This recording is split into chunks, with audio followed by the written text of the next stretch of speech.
Hey, welcome to New Jump City, everybody, where we recap the week in American and Japanese sequential art. I am your host, Christian, the unbiased king.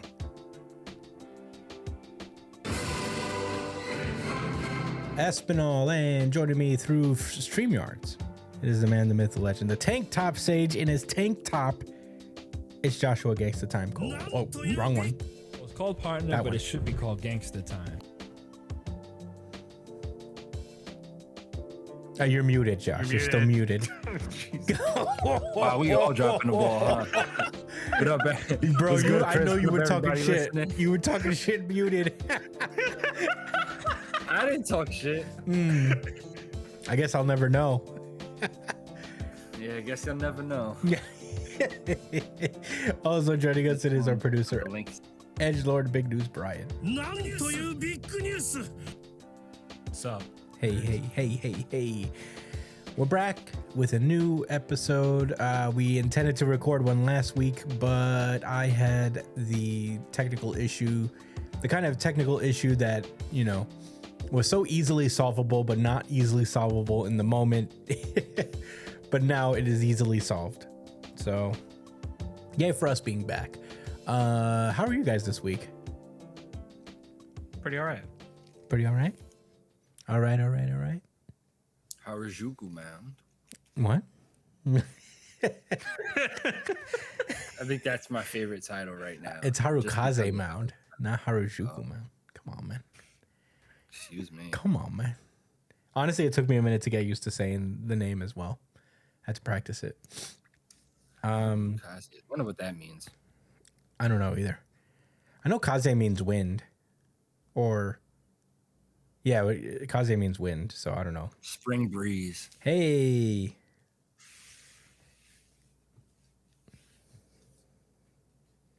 All right. Well, I have been continuing my journey through Jump, and I think I have a couple of changes I'd like to make to my tier list. Okay. So since the last 2 weeks, I have read the first 20 chapters of New Age's Exorcist.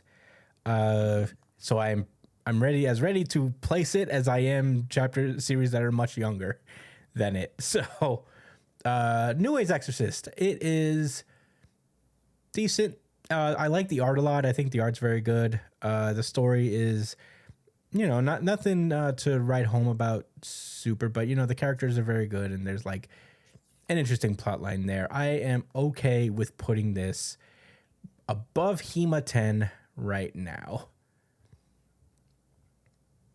So it'll stay in my B. Oh my, you know what? I'll put it above Oter. It'll top my C tier list. There have been 2 new series since we've talked about it last. What was it called? The Mage Next Door and Hero Girl and Demon Lord Call It Quits. I have not read Someone Hurts yet, and I have not read Roboco yet. So I read this. The Mage Next Door is okay. It's alright. I'm going to place this below Witch Watch, but maybe above Elusive Samurai. You hate that. I don't hate it. If I hated it, it would be a lot lower. Put it in D. Just put it in D. I bro. don't hate it though. I don't hate it. I think it's solidly right now as it stands, low C level. You know, it's good right there. You Gonron. promise when you come across a D and an F, you'll for sure. Well, speaking of which, Gonron Egg. Gonron Egg is probably going to be downgraded to a D tier right now. Oh shit! Gone, Ron, eh? Right now, it's kind of a D tier. It's not bad, but it's just right now it's very meh. One thing I really like about it, I do strangely like the art style. It's very like old Jump. It's got this like classic feel to it. But I'm not like particularly crazy about the story yet. And of course, obviously, these rankings are not permanent. It can change. It could go up. It could go down. For example, Shinobi Undercover, however, I've read all the way through to 20 chapters on that. That has increased exponentially. Well, not exponentially, but it is right now right behind Ichi the Witch, I think. It's better than Modulo? Well, Modulo is also going up. Modulo is surpassing. That's the problem. It just went back to where it was. Don't laugh at me, Brian. I'm making a. But you don't understand, Brian, all right? It moved up exponentially into the same spot. I said not exponentially. I took that back immediately. However, it's not the same spot because I am. You don't let me finish, Brian. I'm moving Ruri Dragon down, mostly because it's kind of unfair to be up that high since I haven't read it in a long time. So I'm bringing Ruri Dragon down behind Harukaze Mound. Okay. And that would bring us back here. Honestly, Shinobi Undercover is on an upward trajectory. I'm only putting it here because I've only read 20 chapters, and I can't justify it pushing it up to a series that I've completed, which are usually the series that are up here. I've caught up to Blue Box, Ultimate Exorcist, Akane Banashi, and all these series. So, you know, it's still new. It's a young buck in my eyes, so I can't very well move it all the way up until I've caught up completely. But trust when I say this is a little dark horse over here. This is gonna. I've been enjoying it greatly so far. And is there anything else that moves? Blue Box can stay where it is. I'm okay with that. Hema 10, I haven't read the next 20 batch yet. So this new series, one chapter, I can't bring it above C tier for that reason. But I thought this chapter was very fun. I think the series is very cute. It's kind of like half a gag series. I think it's a fun premise. It has some potential to be a very fun read. So I am actually going to place it right below Witch Watch and above the Mage Next Door. So right now, this is where I'm at. I have not read Someone Hurts yet, and I have not read Roboco, so I cannot place those two. So next week I am planning on. I should have Someone Hurts read because it's only like 8 to 10 chapters right now, so I should get through that pretty quickly. But yeah, this is the current Shonen Jump tier list as it stands. And yeah, I don't know. You guys have any thoughts about it? Anything you want to ask about these series at all? Any interest? I mean, I'm looking at Gonron Egg right now. The first chapter. You're right. The art style is pretty cool. Yeah. But it looks fucking insane too. It looks like low key like an acid trip or something. Yeah. It was like one way and then it started turning up out of nowhere. This is why I can't do tier lists. I feel so bad putting it at D. But you know what? It's still very young. It can change my mind, and I'm not going to drop any of these series.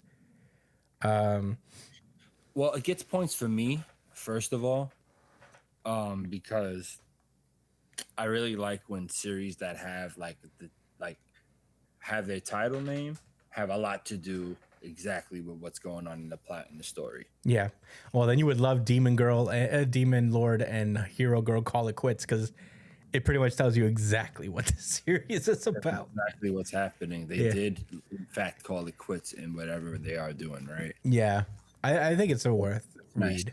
Fun read. Very nice. Okay.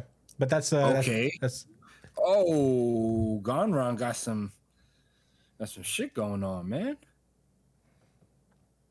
This is only the first chapter, though. yeah. Damn, it's like 1 million fucking pages. Well, every first chapter is very long, so. But that's my tier list right now. Don't be mean. Well, yeah, you're gonna still read Gonron Egg, right? So. Of course, I'm gonna read Gonron Egg and everything else. I'm gonna be slow. I'm actually gonna be very close to being caught up to every series in Jump. Whoa. Pretty soon, you know. The only thing that might take me a while is New Way and Elusive Samurai because those are longer series. Well, the longest series that I'm catching up to right now. So, yeah, that's where I'm at. Josh, how's your One Piece journey going? It's going swell. I'm already in Egghead. Oh man, it's a little bittersweet. It's so crazy how you already noticed how fast things are moving. Mm, You can tell Oda made a very clear like decision after the end of Wano. He was like, "It's time. It is time to go." yeah. And again, I'm not saying at all that it's gonna end anytime soon. Keep Just vamping. I gotta saying, let my cat out. Sorry. Keep going. yeah, but, yeah, I don't think it's gonna end anytime soon. But Oda is clearly not, wasting time between his chapters, and he's delivering a very important point in each chapter so far in Egghead. There's like a lot of lore mixed in, whether that's between like Bonnie and her father, the revolutionaries, also what happened on like O'Hara with all of the books, finding out that Saul is actually alive, although I don't remember if that was confirmed already. It probably was, and I wasn't paying attention. Did we know Saul was alive? I can't hear you, Chris. Sorry. I thought I hit the button. Saul. No, they confirmed Saul was alive like after Wano. So Okay, so whenever yeah, you so found out out. is when we all found out. Every chapter has been jam fucking packed. Yep. Fraudchi and his boy Fraudchi. Yeah, Fraudchi and his boy the former CP9 guys, the Lucci and Kaku. Kaku. Yeah, so Fraudchi and Fraudku. and Bomchi and Bumchi and Fraudku. Yeah, Bumchi and Fraudku. Yeah, thank you. Bumchi and Fraudku. They're on their way to like the island, and they're coming to kill Vegapunk. It's accelerated. They already ran into some of the seraphims. We're learning about the seraphims and that they exist and they're a problem. Mm-hmm. I did see Blackbeard run away when Rayleigh pulled out too. I was thinking that part. But Rayleigh his stuff admitted that he probably couldn't beat Blackbeard head to head.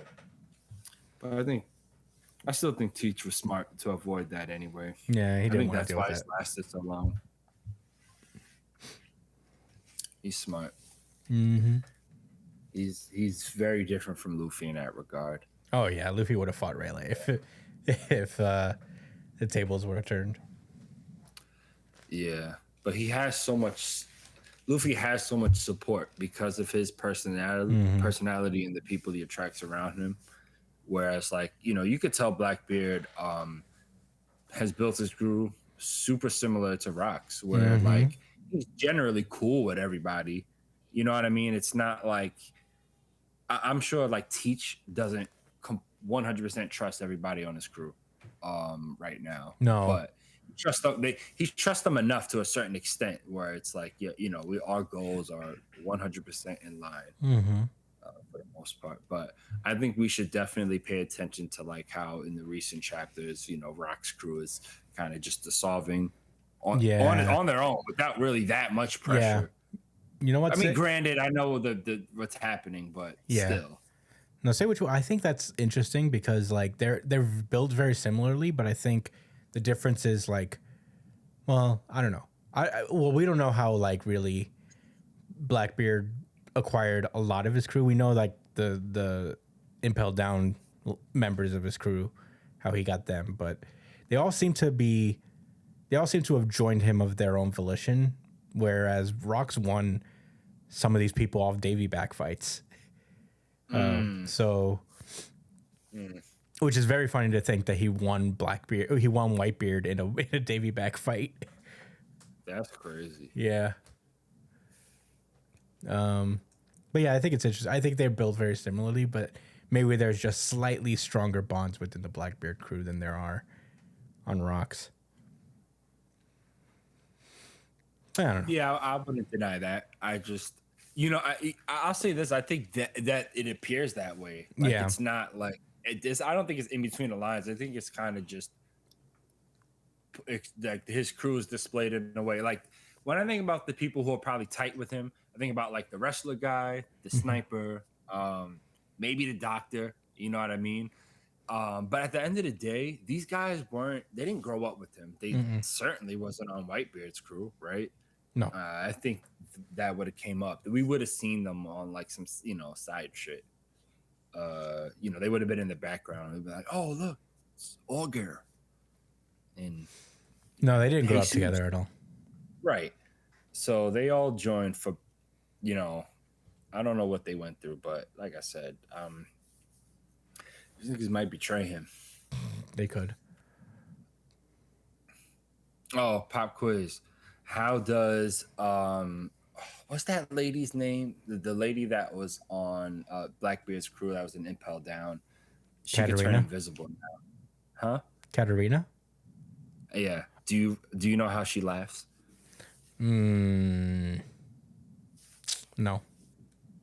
You got me. All right. That's a muru. Mudu.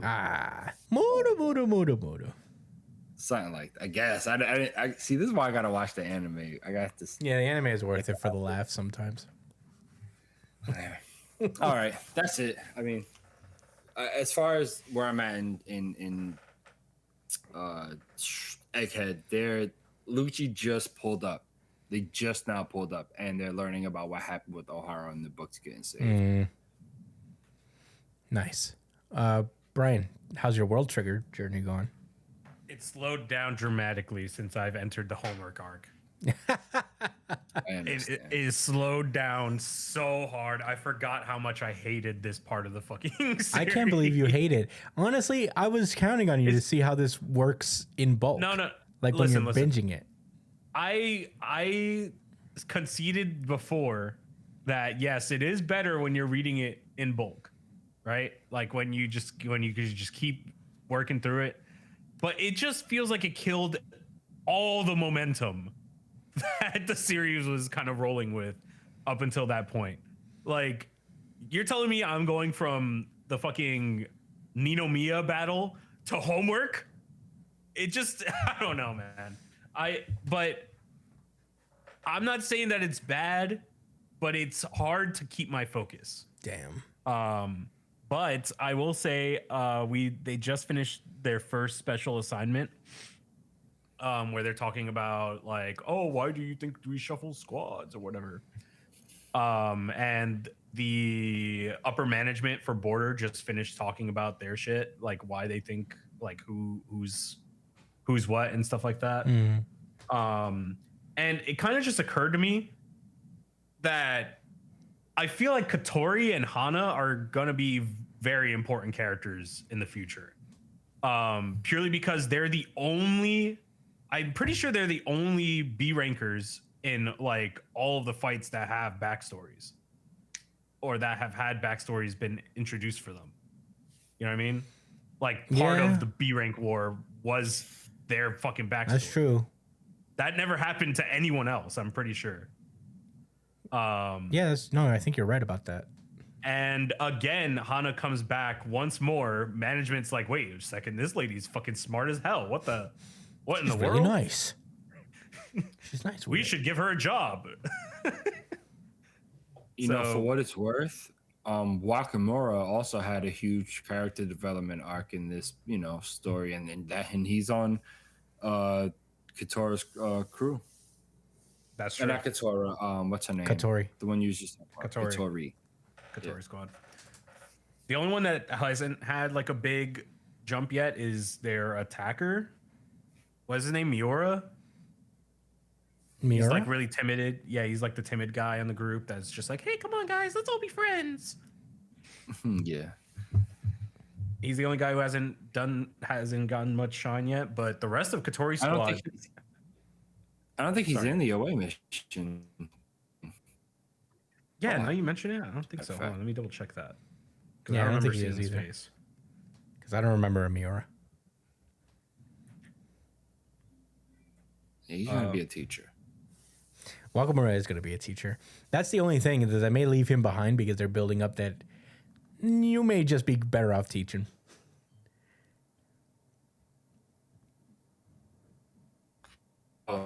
talking about the dude that's not on them with them. But yeah, Wakimura too, I guess. They could both teach. Yeah. But yeah, that's I really like the way that they kind of broke down like stuff. Apparently Hana had like the closest answer to being correct alongside OG. But I kind of underestimated just how many people are going to be going on this away mission. It's going to be a lot of fucking squads. Yeah, they didn't really give us like a solid number of who's going, but they're saying that they can But bring it looks a lot like it's of going to be a people. lot of people. It's not everybody on the looks like away it's gonna mission test, actually. So, you know, it's going to be a lot of people, but it's not going to be every single person that's been selected for the test. Yeah, I'm very curious how that's going to work out, you know? Like I'm excited, don't get me wrong, but I'm very curious because it's like who's going to be selected. I'm pretty sure Jin's going to stay behind and he's going to be our kind of like Earth main character. Nah, he's going for sure. No, he's not going. Jin? I'm pretty sure I'm pretty sure Jin said he's going to stay on Earth. Oh, I don't remember that, but I haven't Like read it. he's not looking to go on the away mission. Nah, or whatever, or I something along can't those believe lines. that. I can't believe they'd just leave Jin behind. I mean, they can't take everybody with them. Yeah, but Jin's like they have to have. Jin's like the Gojo of the series. He has to go and die out there. Nah, I think Tachikawa is more likely to go than Jin, if I'm being honest. Tachikawa probably will go, but also Jin. Because but you can't take Tachikawa and Jin. Why? Okay, so they take Tachikawa, they take Kazama, they take Jin. Kazama could stay. I can see Kazama staying. There's no way Kazama's not going. He's like their ambush expert. He's like their stealth ops guy. You know what? Everybody's going. There's too many people I want to go as well. Yeah, there's so many people that you want to go. But Like I want at the Kagura to same go time, for sure. There's so many people I want to go. I don't think he's gonna go. I hope he goes. But all right, well, we're not. We can't talk about World Trigger right now. We're not covering it right now. But let's move on to the main show, shall we? Yes. Let's go. One Piece. Oh my goodness, this is One Piece chapter 1165, Reverberations. No cover story. We are moving into the chapter. Last we left off, which tragically we couldn't cover last week, but Rox has been Domi Reverside. He went after his own family, but luckily Kuma was there to save him, which was a really nice touch. And, just another one of those, like, threads crossing in the One Piece universe. Kuma having to do with just being a monumental character all across the history of the series. Man, without him, there is no Blackbeard, and he has not ever met him. Right. Crazy. Damn. He saved both kids. Anyway. So, something must have happened to Blackbeard's mom after they teleported to wherever they teleported, because, Blackbeard was alone. Unless he ran away from home. I don't know. Who knows? Anyway, everybody is evacuating the island except for Garp and Roger, who are being tasked by Rox himself to kill him before he hurts anybody. Rox has actually defeated both Big Mom and Kaido. He one-shotted both of them basically, and he clashed swords with Whitebeard as well, leaving him to fight Garp and Roger alone. And that's where this chapter picks up, with Rox using his hockey voice thing to communicate with Roger and Garp, and begging them to kill him. It's the voice of all things. Yeah, the voice of all things. Well, because he is communicating with them, but I guess it's his willpower, and because Roger and Garp both have the ability to hear the voice of all things, they can hear Rox's like real self reaching out. So yeah, they fight for a while. It's actually pretty cool. I can't wait for the anime to greatly exaggerate this fight. It's gonna be super cool. But yeah, they cross swords. It's not like a whole lot to cover. Garp punches the shit out of him in the face. Roger does his sword thing, but at this point, Rox's Conqueror's Haki is much too strong for both of them, that with him single attack, he is able to split the clouds. And that's something that Rox has done solo, where we've only ever seen this in the context of two people with very strong Supreme Haki clashing. This was basically Rox doing it by himself, which is pretty nuts. And meanwhile, we get little snippets of the various members of the Rox crew evacuating and stealing his, Kyo, the axe wielder guy, he steals Rox's ship and escapes. I imagine Golden Lion, Shiki flies away. The Roger pirates are waiting offshore, and so are Garp's soldiers. But Garp and Roger tell them to wait offshore and that they'll be back, just to wait for them, basically. They flap off their respective cool over-the-shoulder coats that they don't always wear fully. Like, nobody wears their jackets in one piece. They just kind of hang off their shoulders. They throw it to the side and agree to team up. And they fight Rox for a while. We get a scene of Big Mom and Kaido also splitting ways, and they leave on better terms than all the other Rox pirates. Whitebeard crosses a very familiar looking face who's like, oh, Brian's gone. He'll come back. It's probably his internet. So yeah, Whitebeard comes across a very familiar face, and it turns out to be the captain of the Polo Pirates, Polo Graham, which is probably pretty obviously Marco's father, meaning that Marco's full name is Polo Marco. Yeah, he looks just like Marco. No, I know. I was about to say, there's no way, bro. There's no way. Polo Graham. Hell yeah. We just introduced Polo Graham. And that means like Marco's whole name is Polo Marco. Like, well, no, he said his name was. Didn't he say his name was Graham? No, yeah, this is Marco's father. But this is the first time we've seen that Marco's full name must be Polo Marco. As in Marco Polo. Has that not been revealed before? No. Like his full name? No, this is the first time. I saw a meme about this, actually. I was like kind of spoiled on this point. But I saw a meme that someone said, Oda really waited 800 chapters to make a Marco Polo joke. Yeah, he did. Well, Marco Polo is a guy. He is. It's just funny. But yeah, this is how, I guess, Marco ends up on Whitebeard's crew. He was born, to Graham. And, Marco Polo was born later. We see Stussy manages to escape, but she can't find Whitebeard, so she's pissed. We see Gonzui seems to make it off okay. And we then cut to the Navy ship where Dragon is crashing out. Dragon is like, what the fuck are you people doing here? Did you know what we were doing here? He said, no, what are you people doing? Yeah. He's like, did you know what we were aiding in here? And he says, put them on your ship, them referring to the participants of the game that they were playing here. He's like, put them on the ship right now, and if anybody argues against it, I'll execute him on the spot. And the Navy is like, this isn't going to end here, Dragon. And he's like, it better not. So, points for Dragon. He was always that guy. Very cool.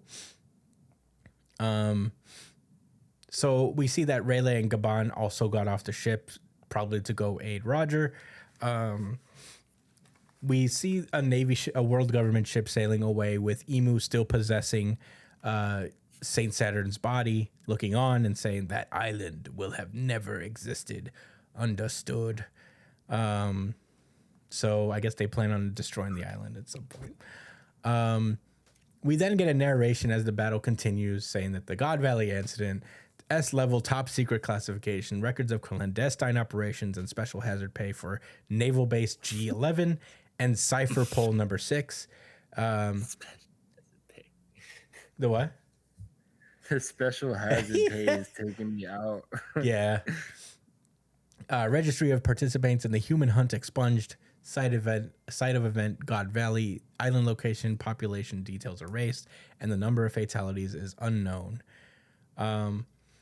So there seems to be a pause in the battle, and Roger and Garp start talking. He's like, "Bro, did you see this shit? That black monster that the government has, and they call themselves the good guys."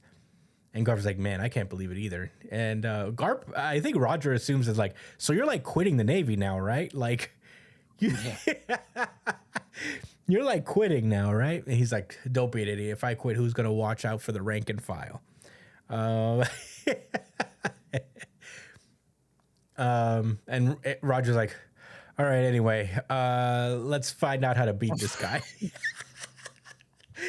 He's like, "All right, bro." So he's I'll like, let the agenda. I'll let agenda piece take care of you. We got something more important to handle right now. Roger was like, I don't feel you, but go on.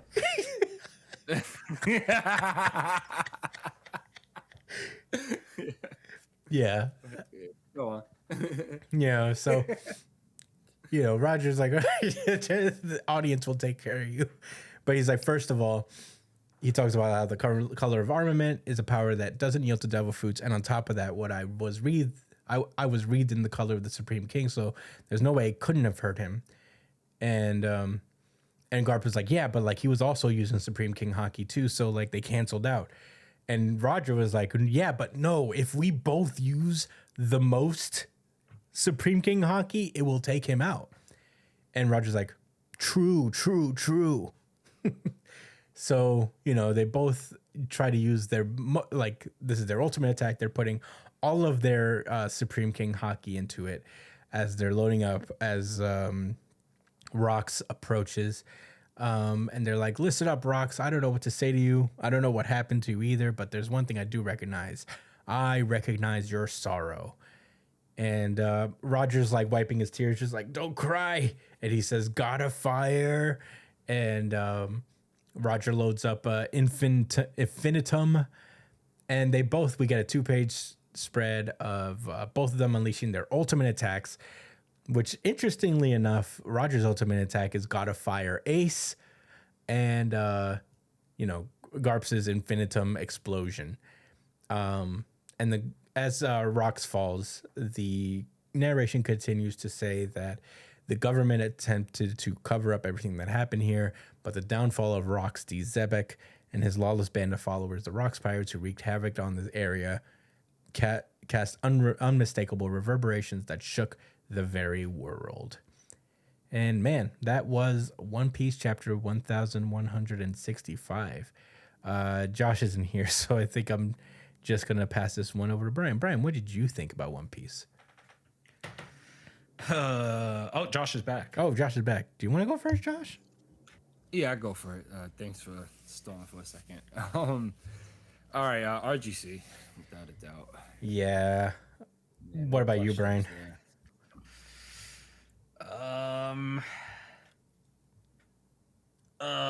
This is a tough one. This was a tough week for me as well. I'll give it RGC. I'm trying to think, did I miss a chapter this week? Because No. I will also give it the RGC, but it's very close. It was very close this week for me personally. is there something I didn't read that's actually hot fire? Like, Well, I'll tell you when we get there. But this is our unified really good chapter of the week. Unified RGC. Unified RGC. Unified RGC.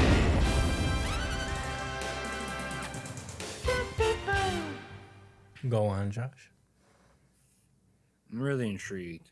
I'm looking forward to what you guys had to say about the other chapters. But this is One Piece, and it was my best and most favorite of the week. Garp is still a suck ass dude, but they met the challenge, and Rox is. It's sad, man. It's sad. I'm really Yeah. sad for Rox. I had no idea. I mean, we was asked a question in the pre-show about twists in series, and I couldn't talk about this one, but man, I think all of us predicted in some kind of way that it was gonna. We didn't know he was gonna get reverse seed. I mean, you called predicted it, but yeah, you know, I was but right. like, even when we kept thinking about what happened at God Valley, I didn't think they'd end up. I mean, that's what they said, that they ended up fighting Rocks. I just didn't think.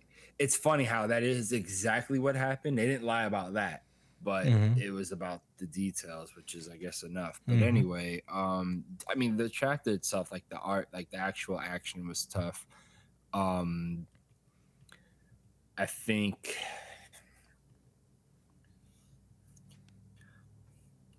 I don't know. I'm at a loss for words, guys. It was just hype.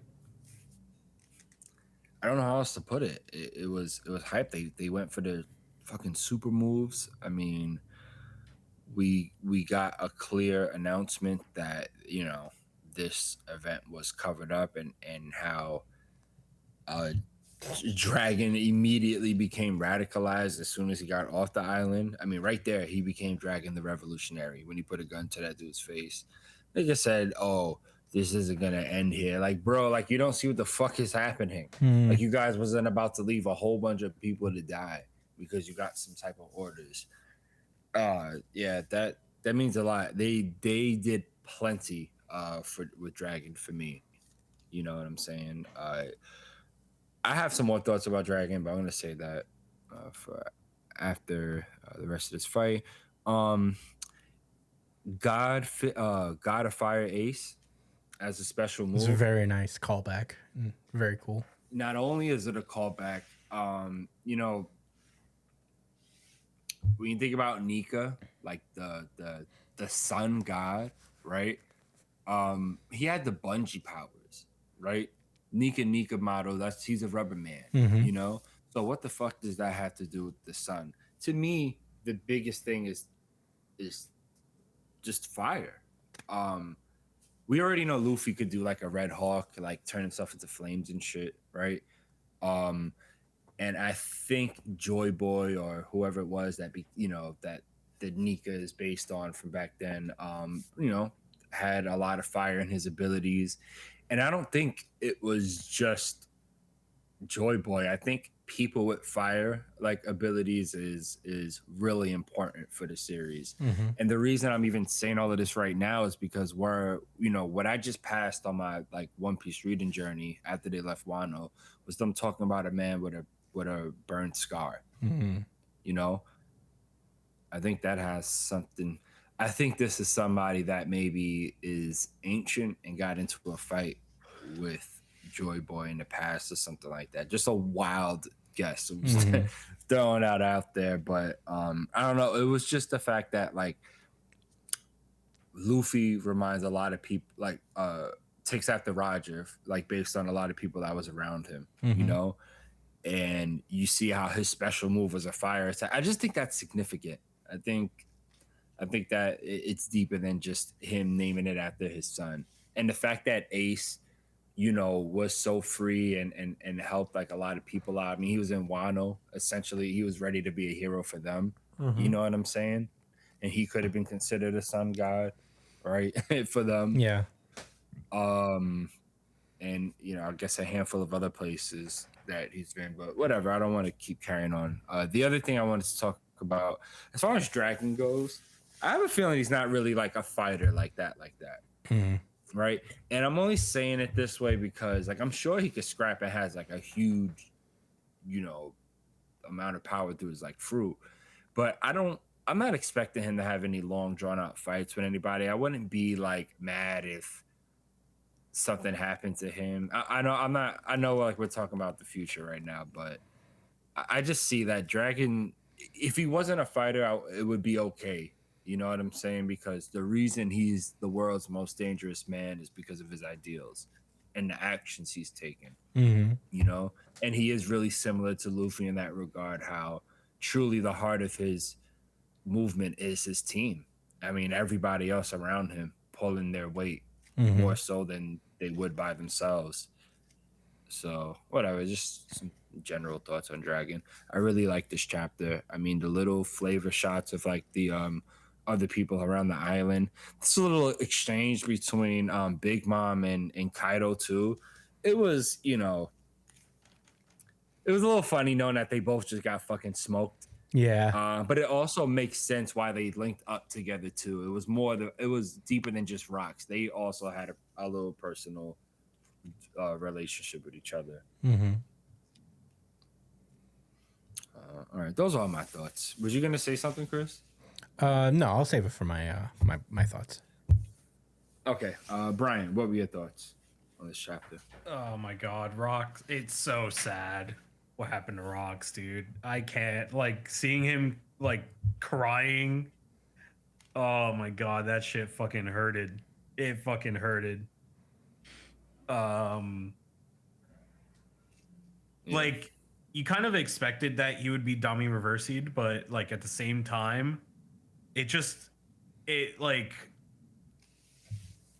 not having control over your actions and being forced to do shit that you don't want to do, like being a passenger in your own body. This was such a like heartbreaking way to kind of convey that in this story. You know, because like the person is trapped within there and there's nothing they can do. And somebody as powerful as Rocks reduced to this is so sad. It really is. Like, this is not the way I thought that he would go down. You know what I mean? Yeah. Because throughout this whole flashback, he's always had a smile on his face. He's always like handled things with like a level of optimism, like very Luffy like. And to see him like this it's so sad, you know? Like, I did not think I would love this character the way that I do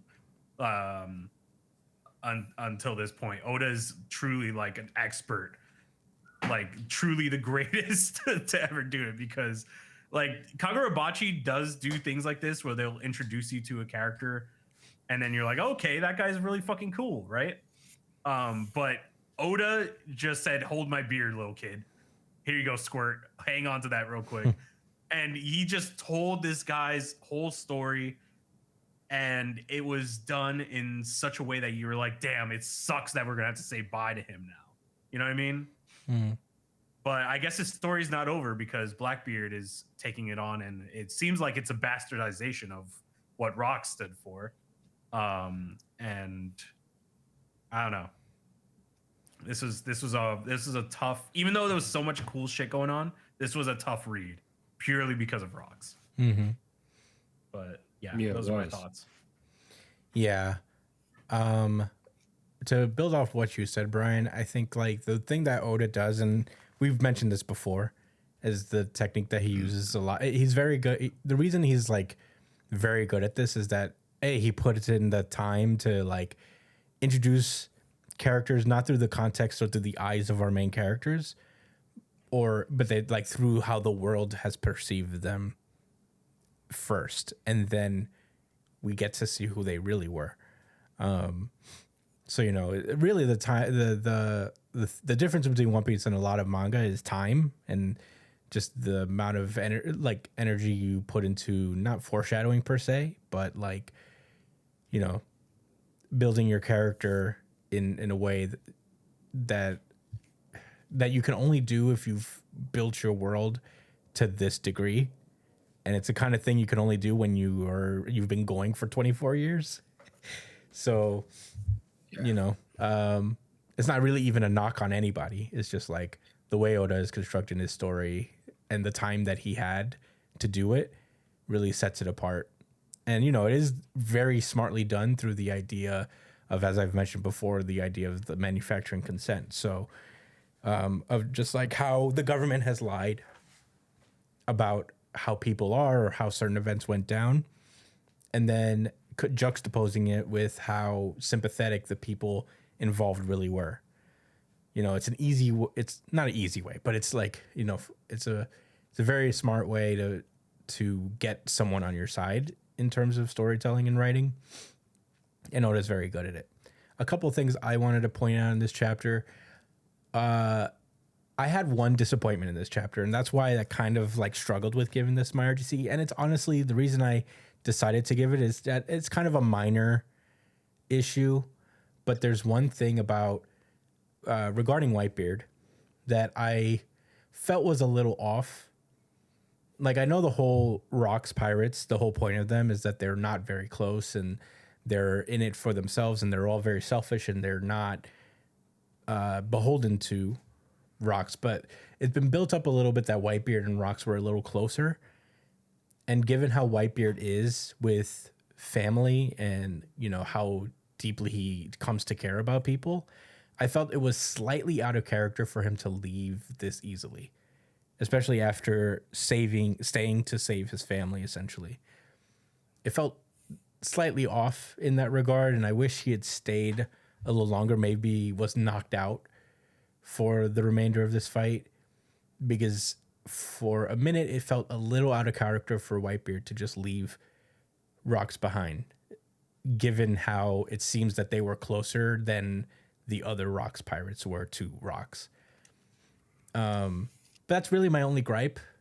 But the rest of this chapter is really cool. One thing that I really thought about as well is it's very funny how Blackbeard's in the future, his two main enemies are Ace and Luffy, given that Roger and Garp are the ones that defeated his father.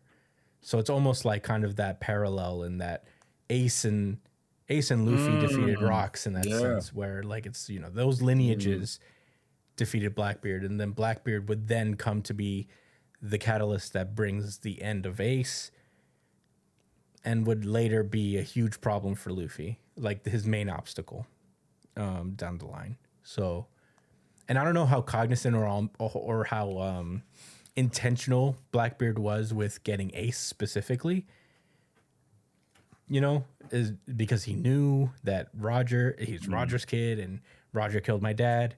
So fuck you, I'm gonna kill Ace type shit. But I don't wouldn't be surprised. It makes sense. He went because, you know, Ace is a high profile pirate, and killing the third in command technically of Whitebeard's crew would get him the status he needs. But, you know, that's only because I think like it could be an added bonus in that sense. It just kind of worked out that way that, you know, hey, I could kill two birds with one stone. I could get revenge on the guy who killed my dad while also furthering my agenda. But, you know, that's all dependent on how much Blackbeard knows about this incident. And well, he was originally going for Luffy. He was originally going for Luffy. That's true. But, you know, he was going after Luffy, you know, who is Garp's grandson. So, you know, I think it is dependent on how much Blackbeard knows, and I think Blackbeard, it's safe to assume, probably knows everything. Yeah, I wouldn't be surprised. So, you know, if he was going after Luffy, that still kind of maintains that idea, you know, that like, you know, he was going after Garp's grandson. He could have gone after anybody. At that time, Luffy probably wasn't even the most valuable pirate in the worst generation. There was still Kid above him. He went specifically after Luffy. So, I don't know. But I do think like it's something I never even realized before when it was first introduced that it was Garp and Roger. But then I guess at that time we didn't know that Rocks was Blackbeard's father for sure. So you could chalk it up to fate. You know how Oda it could be likes fate, to play obviously, it yes. You know, it could be a fate thing. It could be both fate and intention. You know, yeah, I mean the I think Blackbeard there's a lot pirates are of very it. fatalist. You know, they're always talking about how Yes. like if it's meant to be, it's meant to be. Yep. But you know, people who are fatalists also tend to create self-fulfilling prophecies. You know, they intentionally fill things out that way because they're fated. You know, but I think it's an interesting aspect. I mean, Whitebeard had to know that Teach was Rock's son, right? I think he did, and I'm wondering. I think that's why he took him in, probably. right? Because he already felt some type of way. Like he probably wouldn't have normally let somebody like him on the ship if it wasn't for him knowing that. Mm-hmm. Which is funny because then he had Ace's kid too. All right, I wanted to address a couple things that was said. I don't want to drag the One Piece No, yeah, conversation, of course. I mean, but as far as the whole how you feel about like Whitebeard kind of like giving up on Rocks, you know, and not continuing the fight. I do agree with you. First of all, I am a little shocked that Whitebeard didn't just feel more passionate about the situation. But at the same time, they did have a clash in the previous chapter, and he straight up asked him, like, "Oh, is this how you really feel? Is it really that trivial?" Now, I don't want to believe that Newgate is that fucking dull. I mean, that thick in the head to like not, you know, see that something happened to him and he's acting different now. But I feel like maybe that was. I think he just didn't want to have to face the. I think that's true. Reality. Yeah, that's why I wasn't like that down on it. But he yeah, still gave up. He did give up. He still kind of gave up. But I don't know. Maybe he said, "Fuck it." Like, you know what? Ultimately, I knew that we was all gonna break apart anyway. There's been this general pessimism. I mean, they also all said that after this, like the Rocks crew is gonna disband. Zebek said that himself. Yeah. So maybe he was conflicted with a lot of those thoughts, and then when he made his own crew, he was like, "Nah, like I'm gonna make sure we're all tight and that we never dissolve or break apart." Because he probably did really feel away. He's probably feels a way about missing out, you know, about the rest of the crew leaving too. But anyway, that's just how I feel about that. On another note on that, yeah, I do have one thing that's interesting is that, you know, we talk about agenda piece sometimes, and, you know, like fraud, you know, all that stuff. But, you know, it's there are fun conversations to have, but you also think of these perspectives of this is all before these legends became the legends that they were. Like, you know, this is before this incident, Roger was just a fuckboy in a ship full of fuckboys trying to get laid. Yeah, that ass. Goofy as hell. You know, Garp was just. Even then, he was still really, really strong. He was stronger obviously, than I'm Big saying. Mom and I'm not talking about strength wise. I'm not talking about strength wise. I'm talking about like a personal maturity level, where they were young. This is them when they were, well, not kids. I mean, I guess Roger was like a grown ass man at this point, but you know what I mean? It's like there's certain things that happen in your life that fundamentally change you. And to some degree, I mean, to be who you are as Roger, there's like a arrested development type of thing where you're not the most mature adult in the room. And I'd like to think that something, you know, this event changes both Roger and Garp and anybody who was involved in this. We also see Kaido in this moment. Also, you know, he has his ideals reaffirmed here. It's like, just watch me. I'm going to create a new crew where violence rules all. You know, I wouldn't say that people are growing up in this, but this is before, you know, everything went down. Also, real quick, and this is something I just saw. Someone has the horo fruit here. What's that? That's Gil Bastar. The Perona's fruit. In page 11, in the lower left-hand panel, you see one of the ghosts.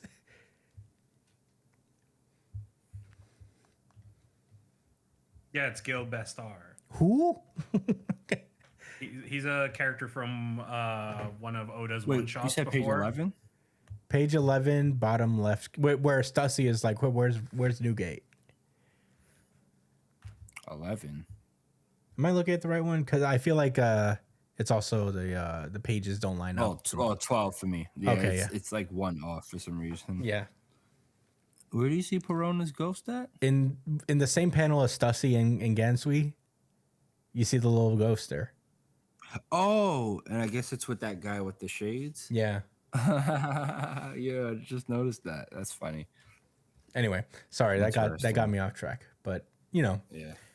That's what I like to say. That's why I'd like to rebut that. You know, because in that case, Whitebeard could have just been like, you know, he's not as mature as he was when he was like an old ass man dying. You know, So he probably took right. Rox's words to heart, and he was really hurt by like him saying that they were really all nothing to him for real. So Even though he was saying the opposite of how he really felt. no, he didn't really mean it. You didn't hear the voice. And maybe when Whitebeard finds Blackbeard later, he remembers that moment and he feels awful about it, and he's like, you know what, I'm gonna take care of his son. But those are my headcanons as it stands right now. We'll have to see. I don't know how long we're gonna get this flashback anymore. I feel like maybe it's 1 or 2 chapters left before we cut back to the present. But man, what a ride, you guys. I'm sorry, I got a couple more things to say. Oh yeah, go for it. Sorry. So as I was reading this chapter, man, and I was listening to Brian talk about like just how sad this shit is. I'm not gonna hold you, bro. This is kind of fucking triggering in a way. And let me just start by saying this, right? I think the way Rox went out and the way that he had to end up fighting against Garp and Roger, I think it was brilliant because it wasn't. I could have easily seen a way where like Rox was manipulated emotionally or something like that into having to fight them, like thinking he had to like they was trying to like attack his people or some shit like that, and that would have been I'm sure that would have been fine too. But I think this was really on point because his freedom was taken away from him like that. Everything he was as a person completely changed. He was on top of the fucking world up until he ran up to Emu and they did that shit to him. Yeah. I don't think that was cheap. I think that was trying to prove a point that like, these mighty figures in history that, caused change or impacted, so many lives.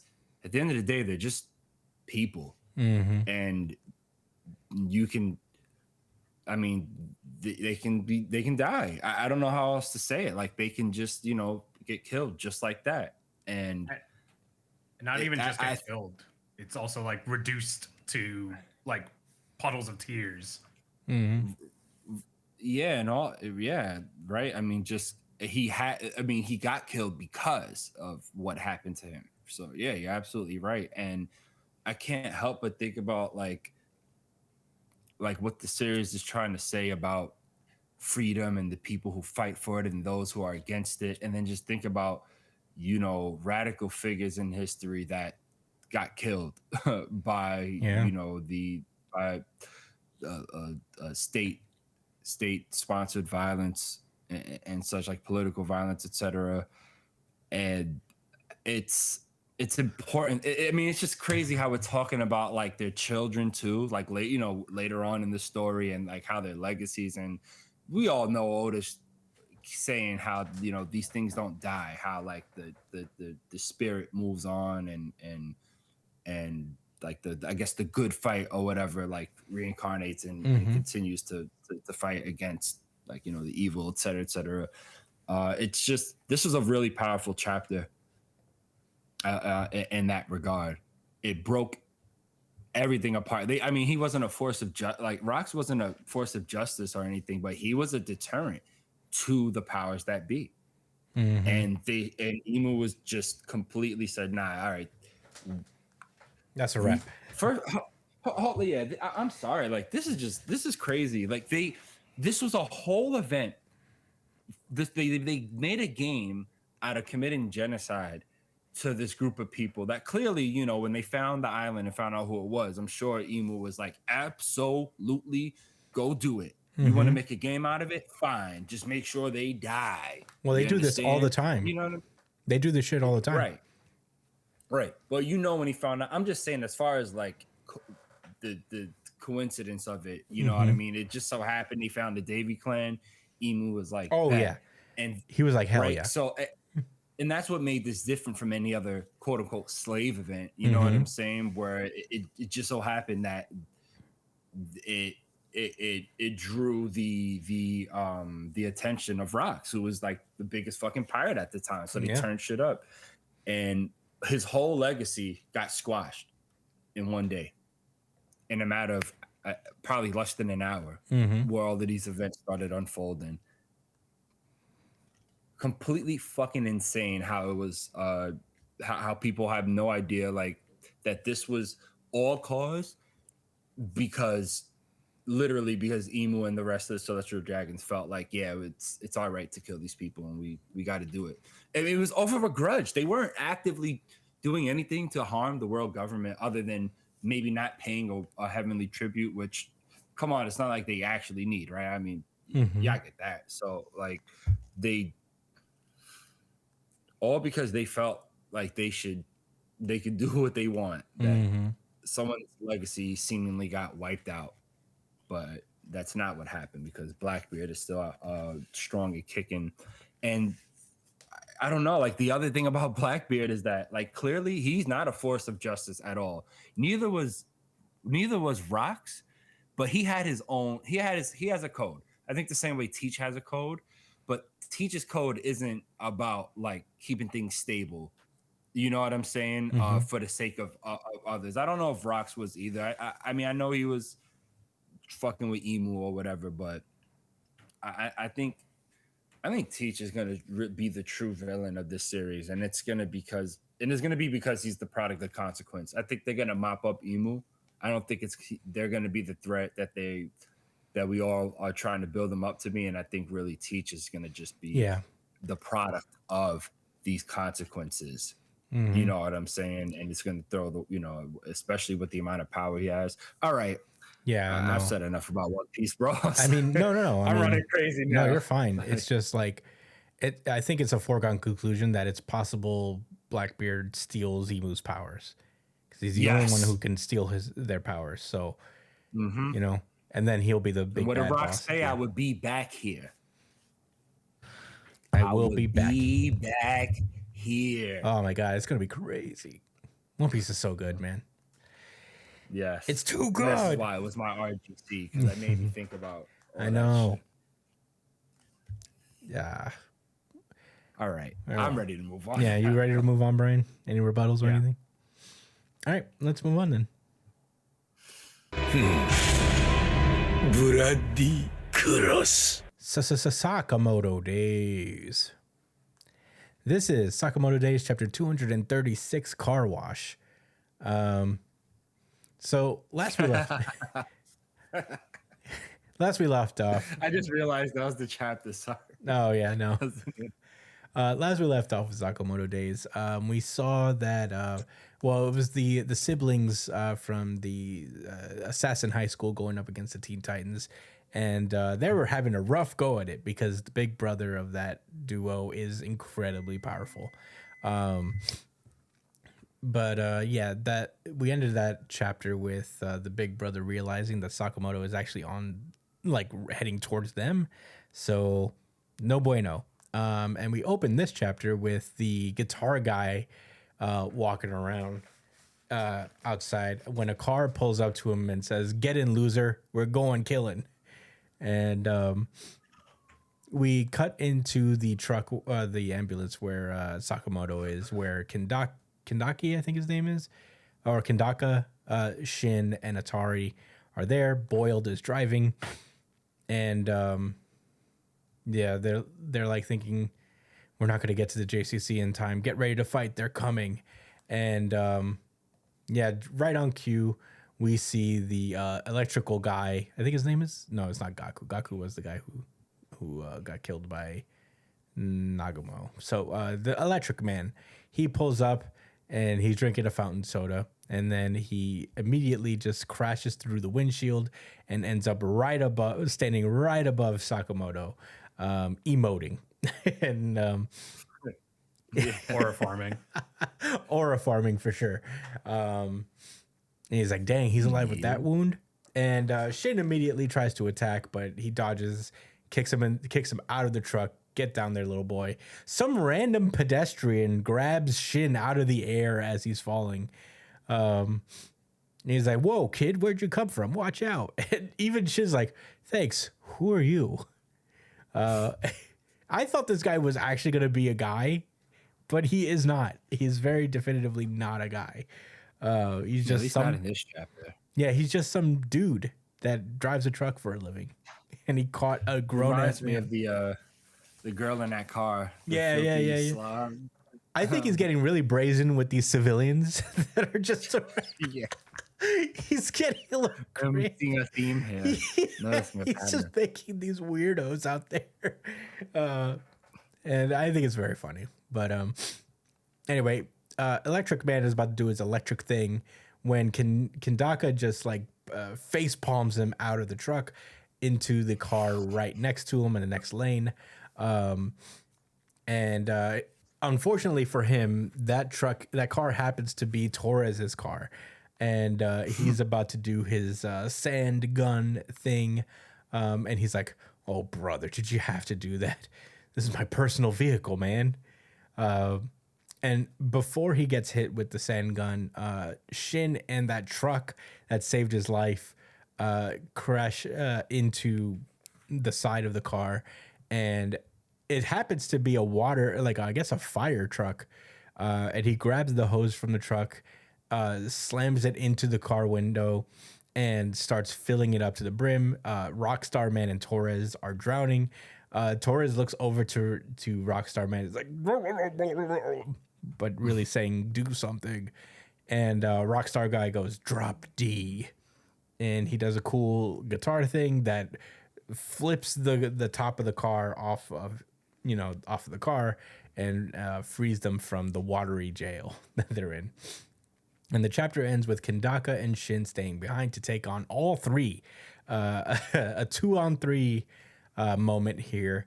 But that was Sakamoto Days. Josh, what did you think about Sakamoto Days chapter 236? So what do I think? What do you think? I think Sakamoto needs to come back to life and help these niggas right now. I don't know who's left. They're gonna need the order members to pull up this. This is a job for Miss Seesaw. I mean Miss Seesaw, Buzzsaw, Mr. Bride, Hammer, Nagato. Yeah, Nagato. Nagumo. He should just, Nagumo should just be the guitar kid. As a matter of fact, like the whole time that was Naguto, and he already beat the kid off screen. That would be fine. Yeah, I wouldn't mind that twist. As if we didn't get killed by the Spearmaster. Yeah, he's fighting the Spearmaster right now. I don't remember what happened with that. Yeah, we didn't get. No, they're still fighting. Yeah, they didn't. That didn't conclude. Okay. Yeah, that's what I think. I thought it was super cool how he flooded the car. Yeah, I did not see that coming. That was some Sakamoto shit. Yeah, he did mention it's like, oh, you're starting to act like Sakamoto. Using environmental hazards. There is a hell that exists out there for everyone, according to some religions, and I believe it's like a personalized hell. Ooh. And if God forbid, I never would ever wish this on none of my friends or family. You know what I'm saying? But God forbid Brian goes to hell. What they're gonna make him do is only read that Sakamoto Days arc when they was in prison. The prison arc? Yeah. Yes. Anytime you're gonna want to read manga as you're getting tortured and all of that, it can only be that. There are worse arcs to read. Oh, I'm sure. Yeah.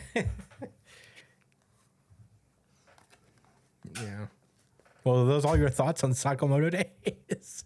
Yeah, I guess. Oh, Brian, what were your thoughts? That was barely any.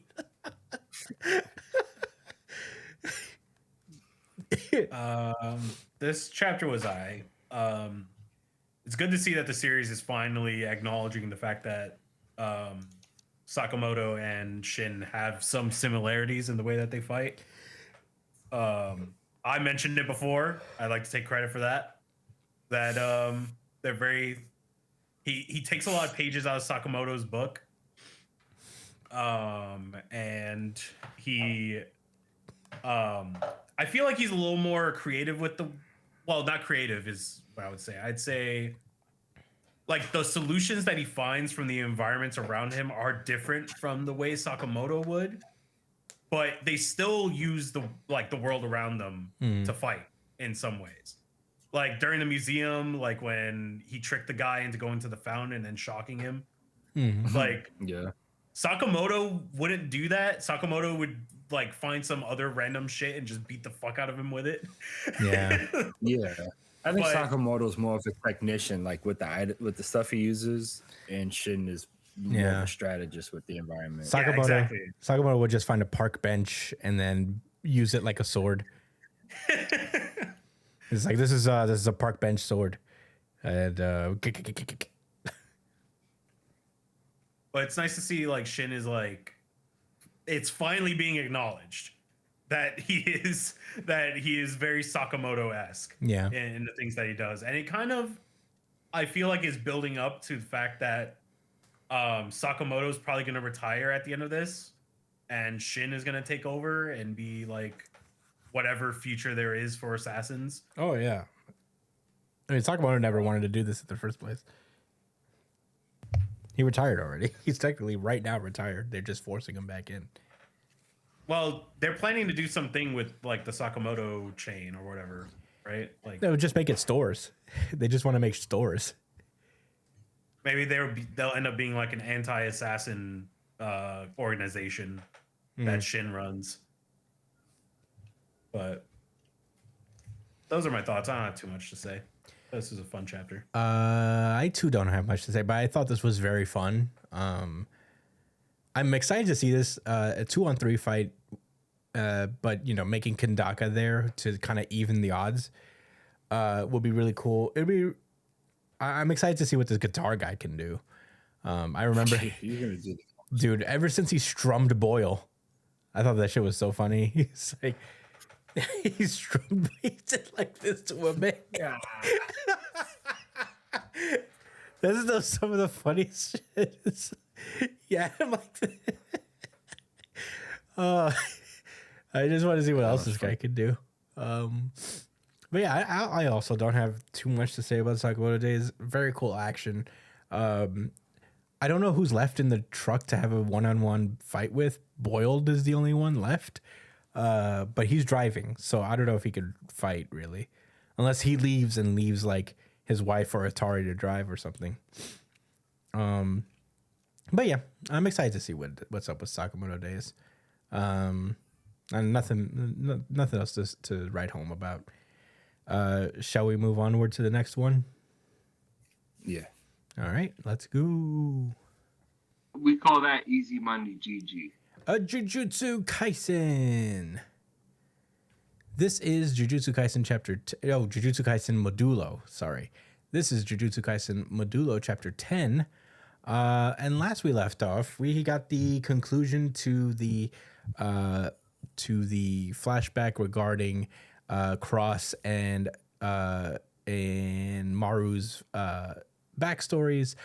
We learned that he was forced, that their father figure was forced to participate in a duel between himself and the Sukuna looking guy that we've been dealing with this entire time, who seems to be a pretty nice guy actually, and was forced into fighting. And before he died, he promised the guy that he would travel with the I forget the different. I know the Diskunte are the Cimmerian. The Cimmerians. Well, the Cimmerians are all of them, but I know there's like all of them, right? yeah, the Rumelians. Yeah, he promised to protect the Rumelians as they decided to leave their planet and search for true neighbors, and that's why they are on Earth. And we cut to this Earth Council, discussing the alien activity that's been going on, especially the recent battle between the curse user and the kids and Maru. And they were like, can we really allow this? I mean, I feel like we're just letting the aliens get away with a little bit too much right now. And he's like, well, I heard it was the Cimmerians who refused your escort, Usami. And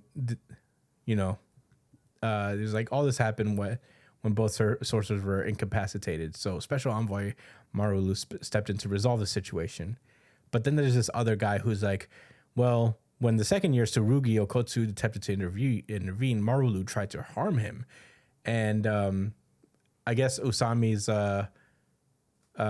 assistant was like, no, I deleted the footage, I swear. So he's like, according to Article 7 of Jujutsu regulations, the Sumerians should be categorized as threats. And Usami shoots back as not according to the Hakari provisions. This is interesting. So this is actually a thing that was brought up. That was like one of Hakari's goals, is to make Jujutsu battles like a gambleable sport. And it's funny that it's being brought up here, and like we get a conclusion to that. So they were talking about how a long time ago there was talk about making Jujutsu battles into performances as a public form of public gambling, but the government made since the government made the existence of cursed spirits public due to the culling game. So this was the next thing, and the plan, yeah, they just didn't approve that shit. But they said that the Hakari provision was created when they made preliminary revisions to Jujutsu regulations. It includes clause allowing sorcerers to engage in paid combat. So I guess it allows sorcerers to be paid to fight, but not in a sense that, not in the way the Hakari wanted, where it's like the UFC for a cursed spirit for Jujutsu sorcerers. That would have been so sick. It would have been so sick. You're muted, I think, Josh. I said maybe it's still happening underground. Maybe we get to see old man Hakari just like still running. I mean, that's what Hakari was doing before he got introduced. Yeah. Right? He was running underground fighting rings. Yeah. I'm sure he didn't give up on that just because the government said no. But anyway, yeah, so special. They say that that's basically the loophole they use to excuse Maru, Tsurugi, and Yuka's actions, because they're technically all under contract and they're technically employees and they're getting paid for this. So under the Hakari provisions, there's no problem with Jujutsu battles between contracted individuals.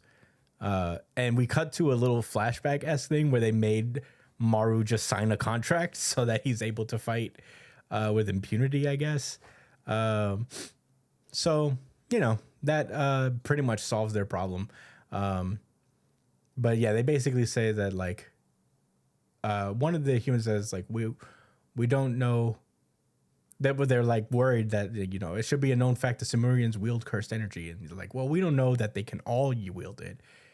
And this guy who's like thirsty for conflict is like, why are you going out of your way to side with Sumerians? He's like, why are you going out of your way to side against them?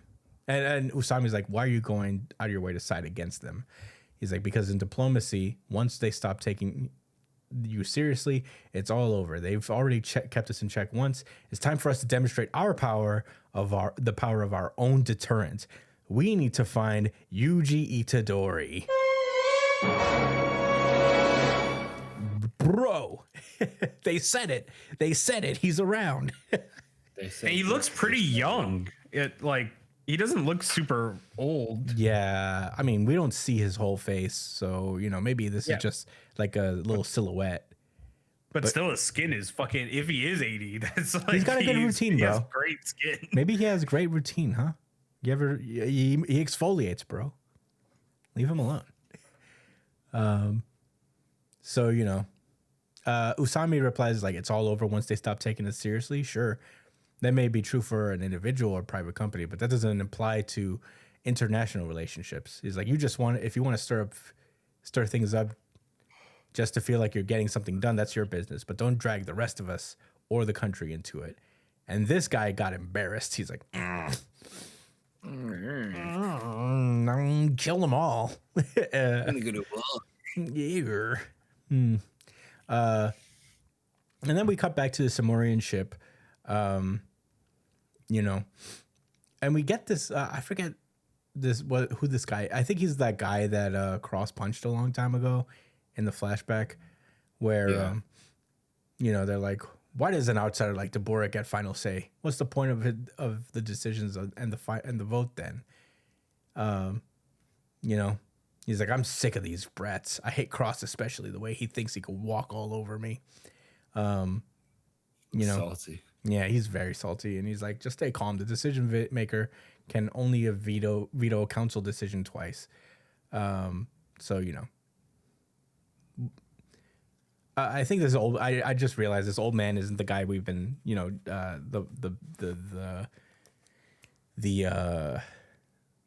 Jabalo? Yeah, Jabalo guy. Jabaloma. This is just another evil old man. Oh, a different one. Yeah. He's like, don't worry, we'll be able to outvote him at some point.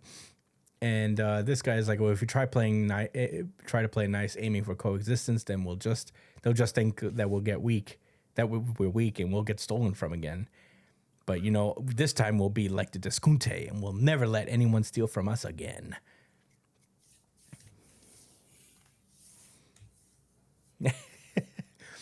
You know what? Do you think Sukuna could have tanked a nuclear bomb? I don't know. I mean, he could have sliced it up, but it would have blown up anyway. Yeah, it would have blown up. Unless he could have spliced up the explosion. I mean, he did slice infinity, so I guess it wouldn't be absurd if he somehow found a way. Yeah.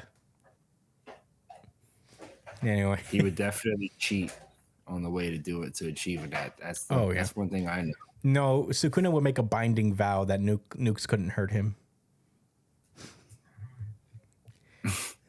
I'm glad no one said binding vow yet in this series. Yet. Not yet. Watch, it's gonna It'll come soon. Don't worry. Jabaloma is this guy's name. Anyway, so Cross talks to Jabaloma. They're like, why are you withholding your answer about whether we should coexist with humans? He's like, why? Because you're doing the same. He's like, you and I carry 10 votes each. So if we vote for coexistence, then surely it will overturn what the majority's decision been until now. But he's also like, well, but Deborah could veto it again. But you decide, and I shall follow your lead. And he's like, well, but don't you have your own wishes on the matter? He's like, entrusting others is plenty of valid a wish. So, Cross is thinking about everything that's been going on, and he's just like remembering all the trauma in his life before he makes a vote. And then we get the vote that the Samurians will be striving for coexistence with the Earthling. And their first step is to be understanding Japan, as they are the representatives of Earth. And Angry Guy was pissed off because he's like, Jabaloma, you were against coexistence before. And Cross is like, no, we were just withholding our judgment until now. And this guy still is like, well, Maru isn't here. This vote is invalid. So, and this guy turns over. Is like, Deborah, what will you do? And Deborah's like, I don't give a shit. Sure. All right. All right, Cool. whatever, I bro. want to go to Japan. Yeah. He's like, damn you. All you ever do is deny our wishes. And Deborah basically, in so many words, is like, all right, whatever. He's like, conflict or invasion, to put bluntly, can be done at any time. He's like, we could do this whenever. We might as well just like give it a chance and properly understand each other. And then if anything goes wrong, then we'll just fuck them up. It's fine. He got the $8. Yeah. He's like, I don't know why you're so stressed about. It's like, bro, we are so stronger than that. Right. He said, didn't we leave Simuria in search of our neighbors to begin with? Yeah, he's like, we came out here for friends, and you just want to fight everybody? Come on, man. Relax. Calm down. You are avert your third eye. You're acting like how I look like I would act.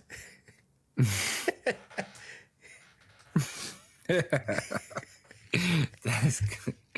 Gotta write that one down.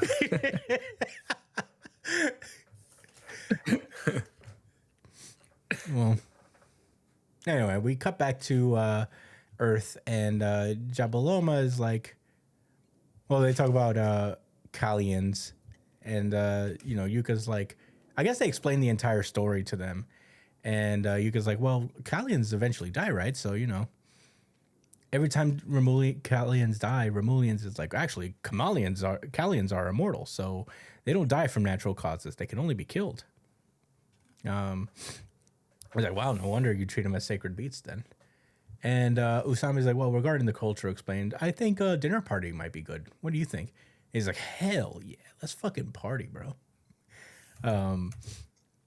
So, they go over to, he turns over to Usami and is like, you should, I'm counting on you for the preparations. So, they're going to go to, they're going to cook, I guess. They're going to make food for the dinner party. We have to cook, Jesse. We have to cook, Jesse. Yeah, I think this is funny. So first, he's like, well, let's make sure there aren't any problems in a list of our foods. Then we just have to make them and taste them. So, they were like, what do you guys even eat, by the way? And you don't have to go crazy. It's like, every Kalian's form is unique. Rumelians eat livestock raised for meat, as well as what you Earthlings call fish. So, we're not picky. We eat anything, basically. And, they were like, oh, shit, you guys had oceans? It's like, yeah, they had oceans. Oceans are the source of all life. But they mentioned that there were no sharks, though. So, that's important to know. And he's like, maybe, we should think about some some flour-based dishes. And flour-based is like, yeah, like takoyaki. And Maru turns over to Cross, is like, Cross, takoyaki delicious. So, they're like, all right, our cultural exchange is going to be a takopa. And they're like, what? And he's like, is that a word you made up for takoyaki party? That's fantastic. So I guess they're going to make takoyaki for them. And meanwhile, Tsurugi is showing Cross what a takoyaki is. And he's just picturing all of them eating takoyaki. And Cross is like, I'm not so sure about this. And that's where the chapter ends. That's really concerned. And that's where the chapter ends. Oh my God, Josh, what did you think about Jujutsu Kaisen Modulo Chapter 10? What did I think about Jujutsu Slice of Life? Modulo Kaisen? Modulo Kaisen. Yeah, I'm high, guys. Sorry. It's okay. I like this little bit of context. I think that this alien backstory came in at the right time. So we kind of see where everybody's head is at before we push forward into like the events that may take place. We see that, ultimately these rebellions have been through a lot.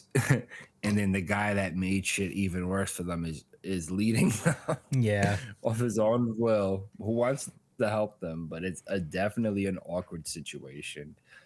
So they have their own internal pressure on top of already leaving home, leaving their entire planet and trying to find a new one. I mean, this nigga with the short hair that Cross had to like beat up as a child, mind you, right? Yeah. Grown ass man. He's really insecure, and I get that. He doesn't ever want to have to be in a position where he's the one that runs away from his home again. He doesn't want to be oppressed on his, in his life at all. And I feel like the only dynamic he understands is oppress or oppressor, so it's tragic, but it makes sense that they have that within their ranks. Obviously he can't be the only one that feels this way. And I don't like this old guy. I think he feels like, the key to being Sumerian is unlocking our eye powers and going back to fucking Calianville and killing the rest of the Discontent. I think he wants to go back. I think he wants to get strong, to get everyone stronger, like take all the Earth's resources and then go back. Yeah. Maybe take some human slaves to use as cursed energy batteries. Hey, if that's what happens, I called it, Yeah. I could do that too, right? Yeah. Anyway, I'm at this point, any chapter that Jabaloma's in is a plus for me. You really Why like is that the Jabaloma? case? I couldn't begin to explain to you. There's just something about why. the guy. Yeah, but that's just the case. He's a peacemaker, Mm-hmm. and if he gets smoked, that's also going to be triggering. Yeah. Thank goodness it didn't happen in this chapter. Like I said, I withheld my votes because you wasn't ready, bro. That's trust. Mm-hmm. Because he's not like, look, I'm not gonna say we should do this, and then you feel it some type of way. You ain't got your heart in it. Fuck out of here. That was smart. Mm-hmm.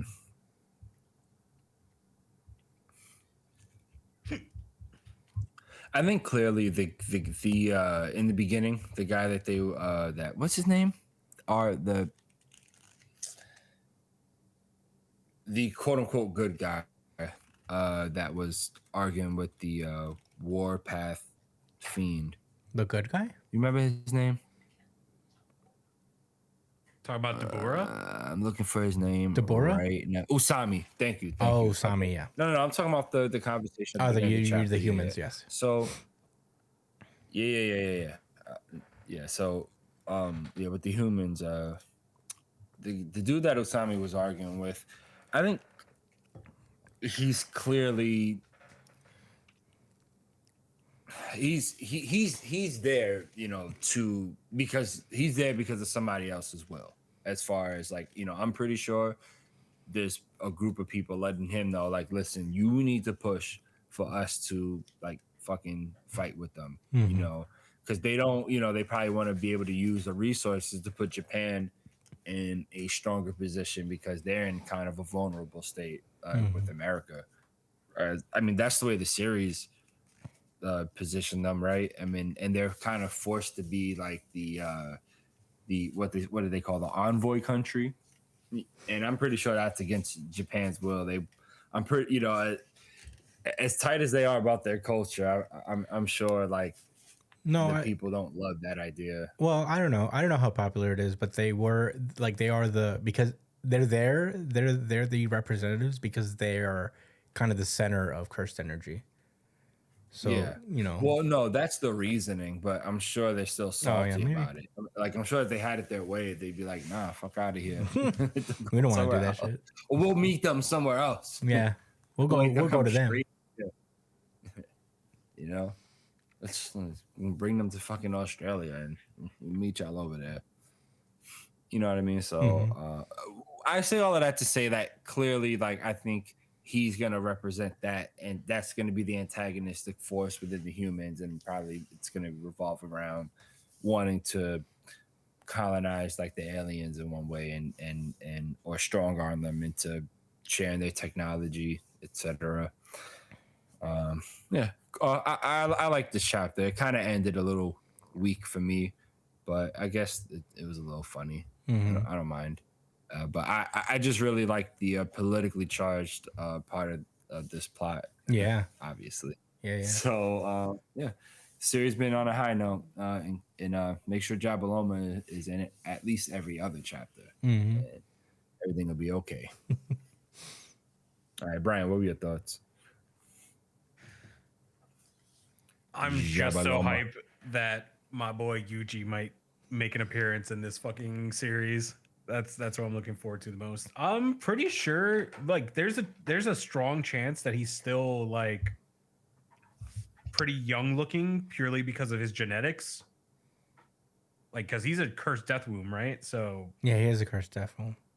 I'm sure that has some kind of effect on his aging because death painting, just by looking at the lower half of his face, it doesn't look like he's old. Yeah. So I don't know. Maybe he it's probably like doesn't feel. Maybe it's like a One Piece thing where they show you one thing and then the person looks completely different.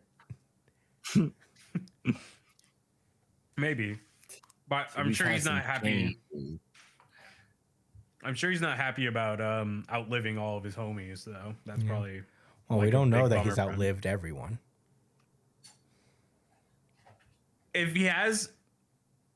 if he hasn't outlived them yet and they're still alive, they have to be like in wheelchairs. Oh at yeah, this they've got to be point. all They're very old. They are all Sure. so old. Sure. But he's walking around aura farming with his hoodie on, so I can't imagine that. I bet Ui's still alive. Oh yeah, for sure. Without a doubt. The MVP, of course. These are Okotsu's grandchildren, by the way. Yes, they are his Yuka grandchildren. and yeah, so Yuji would be pretty old at this point. I mean, and Well, Yuji, I Yuji- mean, Yuji would be he like passed away from old age, right? Yuji would be 2 years younger than Okotsu. And Okotsu died from old age. Yeah, Okotsu died far of as old we know. age. Okay. Yeah, he seemed to have died of old age, and so did Maki. Jabaloma. But Brian, sorry to interrupt Sorry. you. That's it. I don't have too much to say. It's Cool. just a hype. I really like this chapter. I'm honestly been very impressed with Akutami's writing. One of the complaints about the original Jujutsu Kaisen series is the lack of world building, or like, not the lack of it, but that wasn't expanded far enough to people's liking. And I feel like he's kind of doing that here, and he's proving he can kind of do that. He just chose not to for Jujutsu Kaisen because that's not what the story was about. I guess. I guess. I was with you. He all the way up could do it until if he the wanted end. to. I mean, Akutami was always a smart writer. It's just, it's not what the story was about, Was this the intent from the beginning? Who knows? What, this? Probably not. To not world build? In his Yeah, main series? I think that was an intent. Yeah, I that think was if he always the wanted goal? to, say. he would.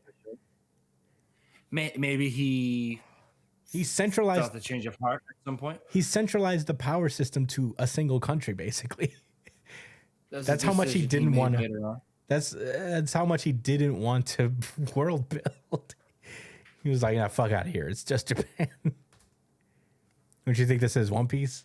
Get out of here. Oh, listen, I have disagreements. But you know what? He's doing it here, and Leave it at that. I'm very, impressed with how he's like writing this kind of political intrigue, and for a series that's supposed to be a limited series, he's really like pacing it very well, and it doesn't feel like it's rushing towards a conclusion to reach whatever amount of chapters it's going to be, and all the characters are very interesting, and seeing this seeing both sides of the Samurians and the Earthlings having this kind of guy who just wants nothing but smoke from the other team is very cool, Obviously, Yuji coming back into the story is an exciting proposition because when you do a sequel series, it's always exciting to see the characters you're most familiar with. But I am happy that he didn't immediately rely on that, and that he set it to such a distant future that the characters that we grew up with anyway, for the most part,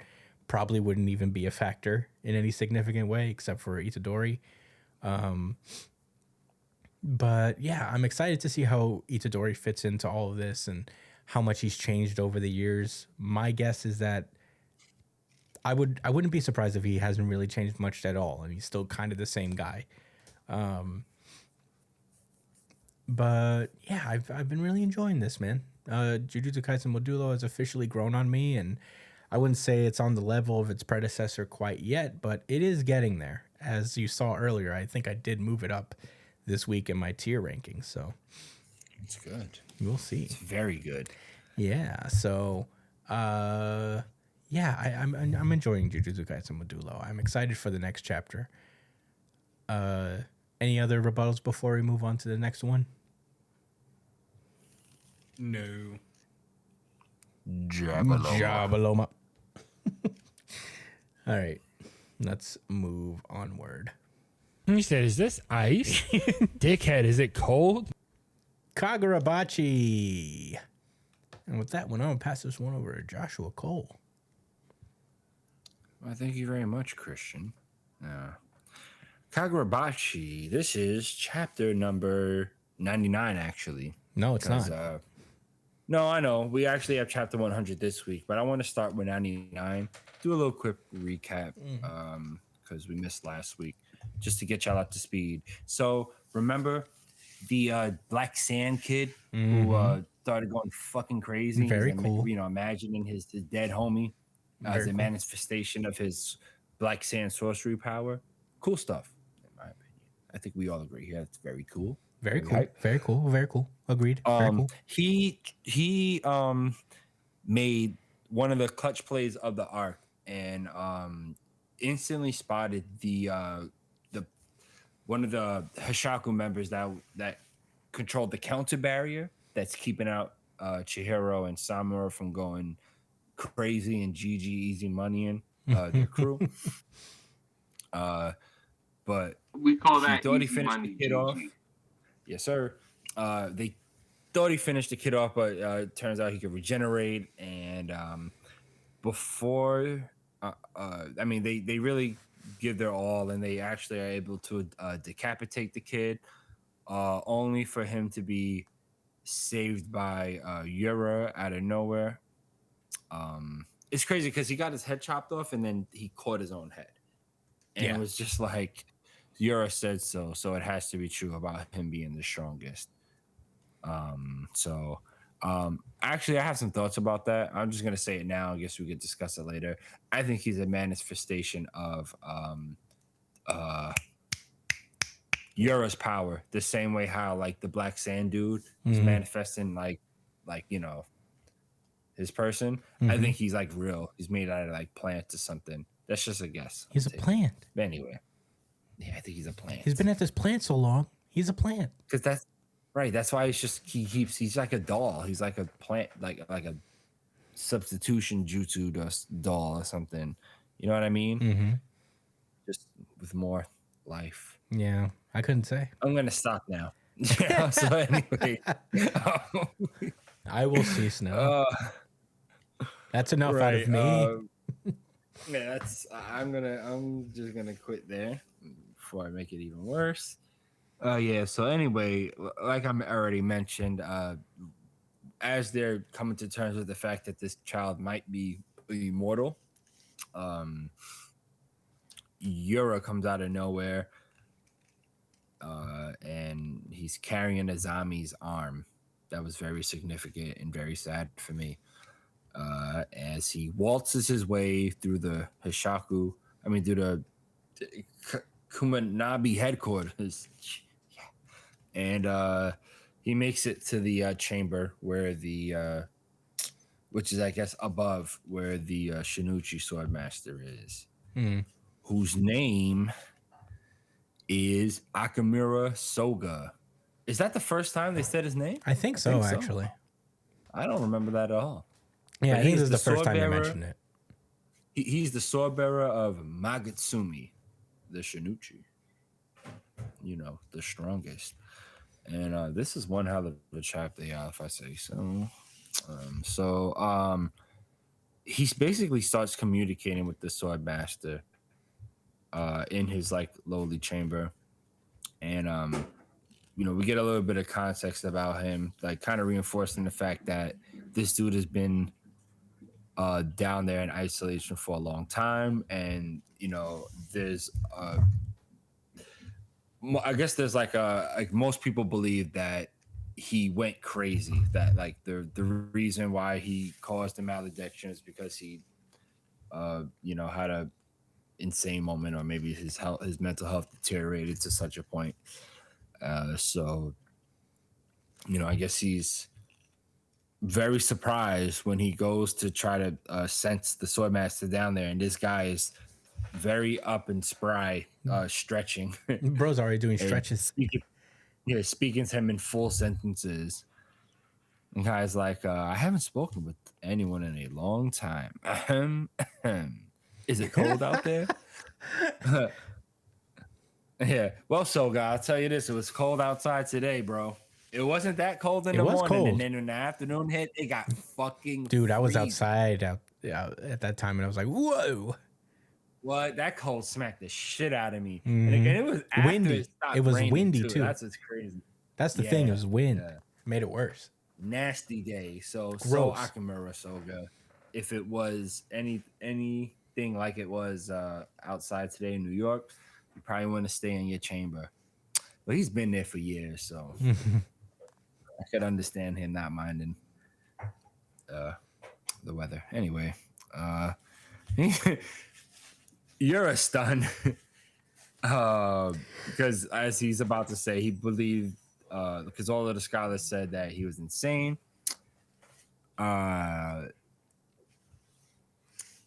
What's his name again? Yoga. Soga? What? Soga. Yoga. Soga's like, oh, listen, let's get one thing straight, bro. I'm not crazy. I did it. I killed all those people because I fucking loves Japan, and I think it was the right thing to do. I fucking love it here, bro. Yeah. I guess he's, Japan national. Yeah. He's definitely psychopath regardless. I mean, you can't kill that many people that say you're a normal person. I don't know why Yura is even entertaining this, but well, he lets us know absolutely why he's entertaining it. Because he informs the Swordmaster that he actually intended to come down there and kill him so that he can, obviously take control of the Shinichi. But now that he sees that he had a clear mind and did it on purpose, ultimately, Yura agrees with what he did. He's also a psychopath. No surprise there. And says, you know what, we can just work together because, it's cool that you did that. And I think that's what we ought to keep doing, and you should be in charge of this country. Yeah. Lots of brilliant ideas getting tossed down the well. It's like, oh, you're actually chill. That's it's really cool. Yes, one psychopath meets another. For real. There's a moment with Hakuri.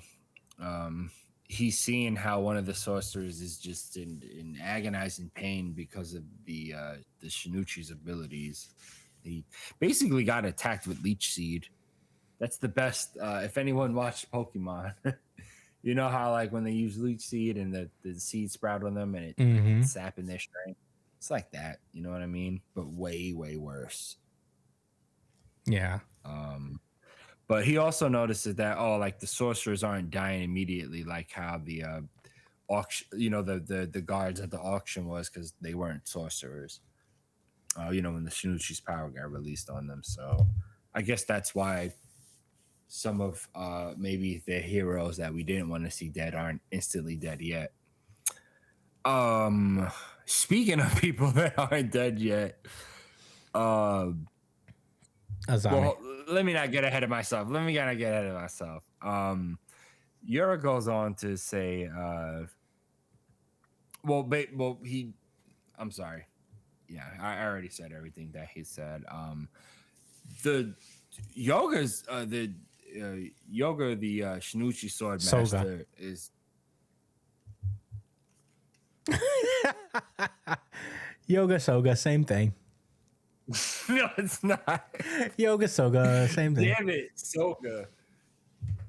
Oh my god. You say tomato, I say tomato. You say I guess Soga, his name is I say yoga. From now on. Yeah, after listening to Yura like basically agree with him and all of that, he's just like, who are you? And he says, let's lead with the enchanted blades correctly together. And he notices somebody, Yura notices somebody in the corner of his eye, and it says, you friggin' demon. And it's Azami.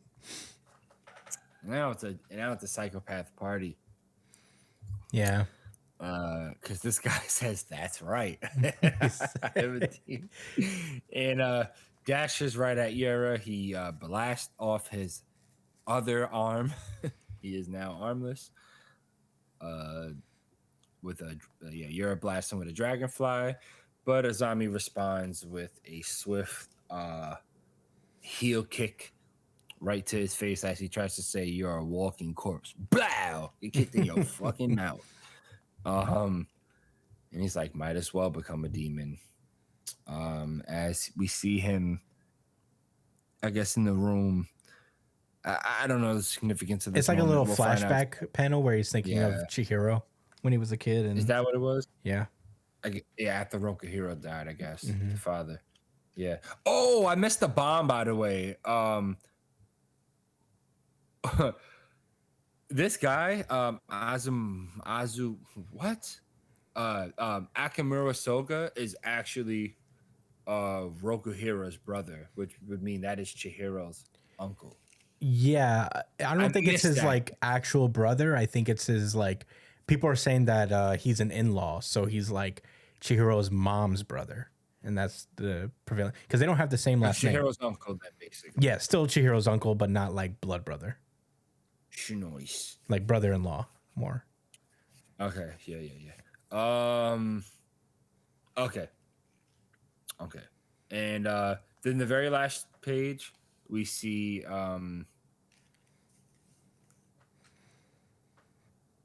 I'm blanking on his name as well. Brian, do you remember his name?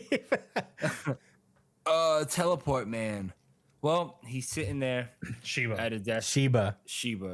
Thank you. Shiba's the teleporting guy that has been helping out Chihiro and being a pseudo caretaker for him. Is sitting alone, staring at a phone, not helping in this fight. And that's the end of the chapter. Brian, what were your thoughts? This one was really close to being an RGC for me. It was good. Yeah, it was pretty funny. The way that you put it, Josh, was pretty funny though. Where it's just like these two guys, he shows up, he's like, wait a second, you did that shit on purpose though? I thought you were That's crashing out, fine. but you didn't. No. Wait a All right. second. You telling me you committed genocide on purpose? I like this hell no. guy. Yeah, we gotta.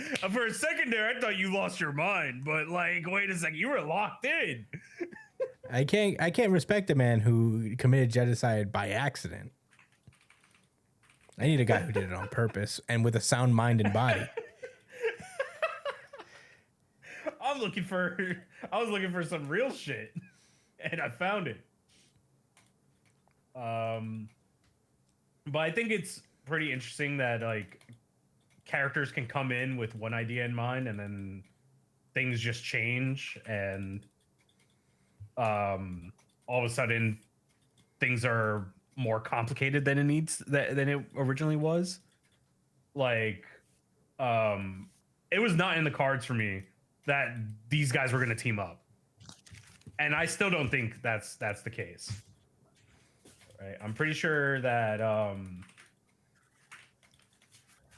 like maybe what's his name is going to end up using this as kind of like a trick or a ploy to try to get this guy to get his defenses down, purely because like the moment that he heard that like this dude was down there stretching and getting ready to fight was like, okay, wait a second, maybe I don't want to smoke with him. Maybe I should, Oh my maybe god, I should he's make stretching this down there. guy- Yeah. I Maybe I actually should- agree with that, Brian. I was gonna wait to say it, but I do agree. I actually do think he's lying. You guys just think 'Cause- Yura's pussy and he doesn't want to fight this guy.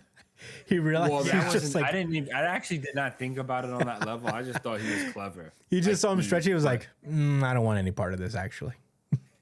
He's like, this guy has been down here for like 18 straight years, completely alone, never talked to anyone, and he's the first person that he talks to. And like, he immediately wants to scrap. I feel like this is not the guy that I want to fuck with.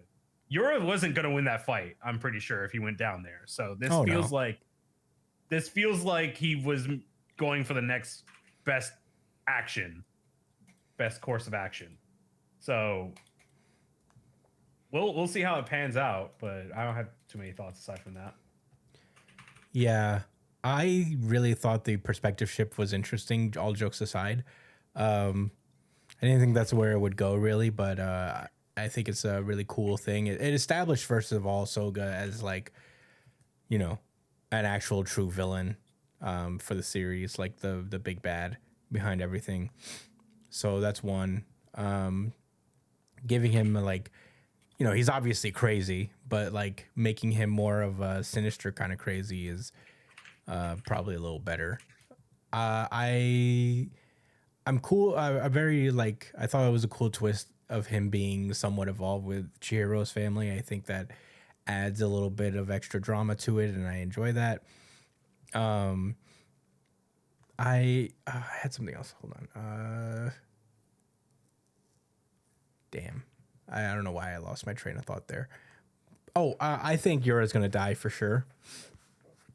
I think he's gonna be kind of a martyr for this cause, and he's gonna, like, his death will have the remaining members of the Hishaku kind of rally around Soga when he eventually breaks out. I don't think any of the members of the Hishaku will die here. Well, maybe some will, but you know, I think like Yura's meant to die here, and Soga's gonna take over. You know, he's gonna like break out. His last act will be breaking out Soga, and he'll probably like die at the hands of Azami. What? I don't know why. Is it Azami? Is this guy's name, right? The demon. Yeah, Azami. Yeah, Azami, or maybe even Shiba. I don't know what the hell what's going on with Shiba here at the end. He's looking at this telephone, and I'm wondering if he's just like waiting for a signal or He's something. probably wondering what the fuck is going on over there because he can't leave his post. I think he's watching one of the sword bearers. Oh, he's watching one of the okay. Oh my god, he's at the sushi guy's place. Yeah. So that's why he's kind of just like wondering what the fuck is going on. Yo! That was sharp. That was sharp. Oh my god. Dang. Good. Thank you, Brian. That was a combo move by me and Brian. Yeah, he's definitely with the sushi guy, the sushi swordsman. So that's very exciting. What if he just pulls him up? He's like, you know what? I don't know why we're hiding these guys at this point. Let's go. Shit's getting bad. Everybody get their swords. We're pulling it up again. But yeah, very cool chapter. This was the one I was also very much debating giving the RGC to, but I don't know. Oda cooked too hard, I suppose. He did. There's too much depth in that chapter. You know, when Oda cooks, no one can beat him, really. Even if you're Kagurabachi. But yeah, very good chapter. So good. A hair's way away from being RGC. So very excited to see what happens next. Congratulations on 100 chapters to Kagurabachi. Word, congrats. Yeah. Very excited that it made it this far. I mean, you know, despite the fact that it got a very low ranking this week, I am confused at how weirdly Kagurabachi's like survey results have been going in Japan. I don't like, it's been very up and down in a sense. And I'm like, how do you guys not like this? It's like really good. But yeah, I mean, you know, it's crazy. I thought it was a weaker chapter, but now that I'm rereading it, it wasn't weak at all. It just, I don't know. I was just a little surprised. Yeah. But yeah, those were my thoughts on Kagurabachi. Do we have anything else that we want to add? Nah, man, I hope Azami doesn't have to die here. Yeah. I hope this is, you know, I'll tell you this: if both these guys team up and are working together, Samura will absolutely die for sure. I have no doubt in my mind that that's what's gonna happen. Yeah. They're gonna take him out. The only reason I feel like they wouldn't do that is because it is important to keep the sword masters alive in order for the Shinichi. Because if the other sword masters die, then the Shinichi becomes vulnerable. Mm-hmm. Yeah. Ah, well. Well, Brian's internet crashed. That's why he just disappeared. But yeah, I suppose that's all for Kagurabachi. Sorry, I got thrown off there. But that has been Kagurabachi. No Dandadan this week. So that means this is our show. Thank you guys so much for listening. As per usual, you could find me at the Chris Aspinall on Twitter and Instagram. Brian is at b.esp on Twitter and Instagram as well. He streams sometimes. Apparently, Legend has it at twitch.tv/It's Punchline. Check him out there. Josh is at jdcole_37 on Instagram, at New Jump City Josh on Twitter. Subscribe to the show, give us a like, give us a share, give us all that stuff. Email us at newjumpcitypod@gmail.com with any questions, suggestions, anything you guys want us to talk about, and we'll talk about it on the pre-show chat show that we do every week. Or you can comment on the videos as well. That is also a valid way to engage with the show and have us definitely. And that would actually kind of help us a little more than probably just an email, but email if you prefer. We don't care. That's it for us. Brian will likely not be back in time. We'll just close it out here. We will see you guys next week. Stay safe, New Jump citizens. Peace out, y'all. Thanks for listening. Jabaloma.